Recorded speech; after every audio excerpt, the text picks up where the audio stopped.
So this is a different kind of episode. Every solo episode that I've done has been about a system, a thesis, a framework, a structural argument. This one's about a person and what he taught me about the relationship between business and community that I didn't fully understand until it was gone. So recently, this last week, I published a field note about this topic. And so you can find it on my Substack or on my LinkedIn. Um, the field note and the podcast are really about Dan Hesse. Dan was the CEO of Sprint when I was a young executive there. He was later the board chair of Just Capital, one of the most respected voices in corporate social responsibility. This isn't a tribute. It's a story about a design principle that took 15 years and one very painful lesson to really eternalize and become part of the work that I do.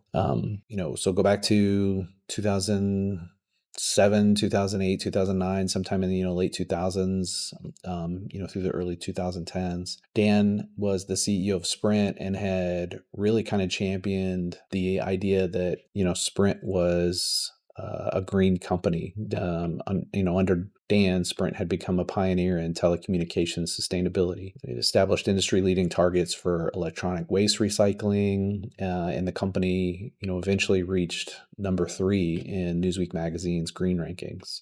But it wasn't just the environmental work that Dan had focused on. He talked about corporate responsibility in leadership meetings, not as a sidebar, not as a CSR update at the end of the agenda. It was truly a priority. And most executives mention community responsibility when the cameras are on. Dan talked about it when they weren't, in leadership meetings and strategy conversations, in the way he made decisions. It wasn't a talking point. It was truly an operating principle. And in 2012, just to give you another example, as we were preparing to launch Pensight Media, which eventually became a wholly owned big data subsidiary that I was fortunate enough to lead as CEO, Dan didn't ask whether we had a privacy policy. He said we were going to set the standard. And this wasn't a competitive play. He believed that we had an obligation to our customers' data and to their trust. And he was right. Another example of this was in 2014.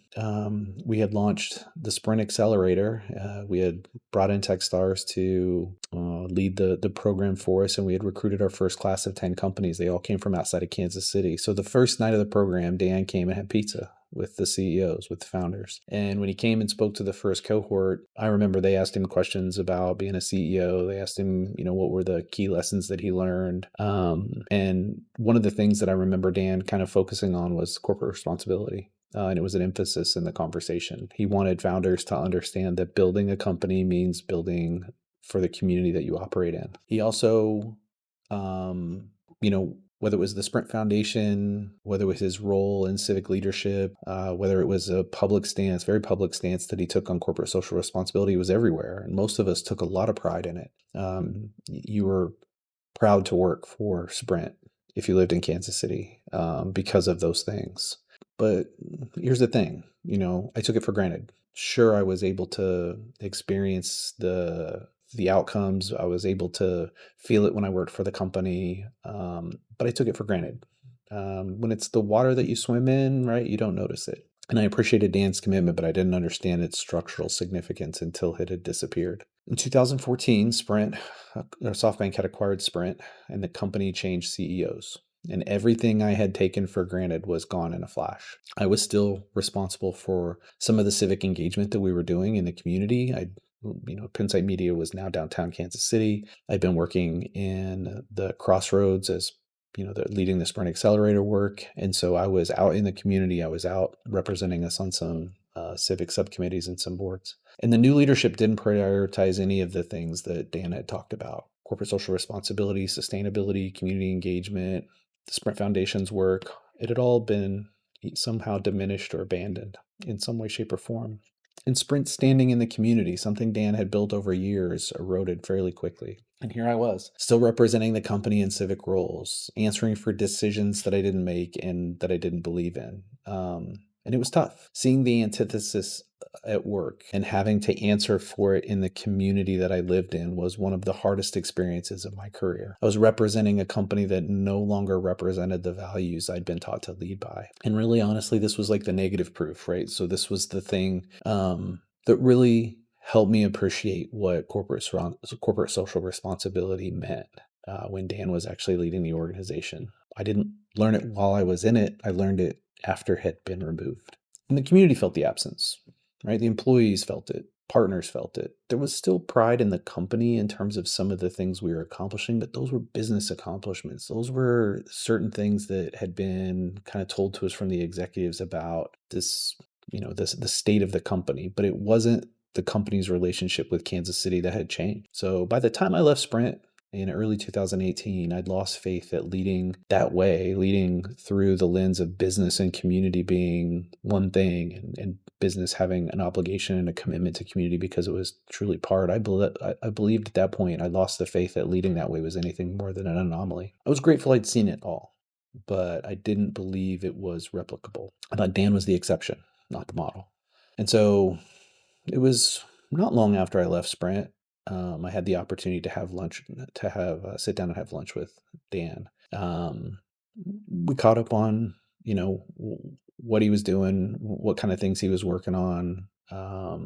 And he shared his work as the board chair of Just Capital. So Just Capital is an organization research organization that's basically built on the premise that companies can be measured by how they treat stakeholders, not just shareholders. And that the data shows that companies that do well by doing good actually outperform. And so that lunch was the moment that I truly believed it was possible at any level of enterprise and in every industry. Dan's commitment wasn't just a leadership style at Sprint, it was a principle he carried into everything he did. Just Capital was proving it with data that responsible companies create more durable value, not as a trade off, but as an advantage. This reinvigorated me. This really kind of helped me understand that this was something I could believe in again, and something that I believed I could build something grounded in this principle around. And so it was not a nice idea. It was something I felt could be instilled in the next thing as part of the architecture. So I walked out of that lunch believing something I'd stopped believing at Sprint. You could design an organization around the principle that doing well and doing good are the same thing, not as a hope, but as a system. So now, fast forward, middle of 2018, a little afterwards, when we started Keystone, I wanted every piece of our programming to reflect this, not because we're a nonprofit and we're supposed to care about the community. Those things are vital and important, but because every entrepreneur who builds a company is building it inside a community. And I wanted to make sure our programming, our education, our curriculum, any services we provided to help founders get started and grow their companies, that they understood this. And the company's obligation to that community isn't a sidebar, it's part of the design. Then I had the opportunity, not long after this, as we got started in 2022, I had the opportunity to meet Father Justin Matthews, who leads reconciliation services in Thelma's Kitchen here in Kansas City. And I remember we were sitting there having a couple cocktails, and he shared his belief in social ventures as the focus of his work and some of the things he wanted to continue to kind of grow as he progress through the rest of his career and kind of his next thing. And that conversation quickly led to something called the Social Venture Studio. So, Social Venture Studio isn't a charitable add on to Keystone, it's the expression of this principle that the business and the community belong in the same system. When I met Father Justin and he shared his vision for social ventures, I knew immediately this wasn't a program to add to what we were building, this was the reason we were building it. Social Venture Studio exists inside Keystone because the principle Dan taught me that business and community are one thing and that it demands it. And so, as we launch the fifth cohort of Social Venture Studio, it's an opportunity for that same designed thinking that builds infrastructure for high growth entrepreneurship can build infrastructure for ventures that strengthen communities. The same capital pathways, the same mentorship networks, the same corporate engagement, just different problems being solved, the same system doing the solving. I've learned a lot about social entrepreneurship over the last few years and understand that some of the things I said about mentorship and corporate engagement and capital need to be adjusted to support these types of businesses. But this is a design principle. This is an architecture. An innovation ecosystem that separates business impact from community impact isn't principled, it's incomplete. The system should produce both, not because it's the right thing to do, though it is, because it's better architecture. So I'm grateful for the opportunity to have had a mentor who planted something that took that long to grow, 15 years. Um, and I'm grateful for the opportunity to have witnessed this firsthand. And Honestly, the ability to build on someone else's teaching has been an honor. Dan Hesse didn't use the language of systems design; he used the language of responsibility. But the principle is the same one I keep coming back to. The outcomes you get are the outcomes your system was designed to produce. If your system separates business from community, it will produce growth that doesn't reach the people who need it most. Not because anyone intended that, because the architecture wasn't designed to connect them. Dan showed me that connection 15 years ago, and I'm still building on it. So if you get an opportunity and you're interested in following up on this thread, as I mentioned at the beginning of this podcast, I published a field note on Substack if you want to see the written version.